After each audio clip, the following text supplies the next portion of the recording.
জিবরাইল আমিন নবীজির দরবারে আসছে। হুজুর আপনি কেমন আছেন?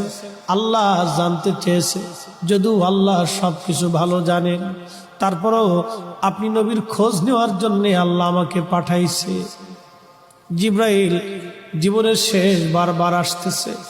জিবরাইলকে নবীজি বললেন, জিবরাইল আমার কাছে অসুস্থতা লাগে, খারাপ খারাপ লাগে, শরীর ভালো লাগে না। জিবরাইল আমিন চলে গেলেন। পরের দিন আবার আসছে। হুজুর আল্লাহ জানেন, তারপরেও খোঁজ নিতে পাঠাইছে, কেমন আছেন গো নবীজি? নবী বললেন, জিবরাইল আমি অসুস্থ। আবার চলে গেলেন জিবরাইল। পরের দিন আবার আসছে, আবার এসে খোঁজ নিয়ে বললেন, হুজুর আপনি কেমন আছেন? নবীজি বললেন, জিবরাইল অসুস্থ আমি। জিবরাইল আবার চলে গেলেন। চতুর্থ দিনের মাথায় জিবরাইল আসছে। একা আসে নাই রে, মালাকুল মউত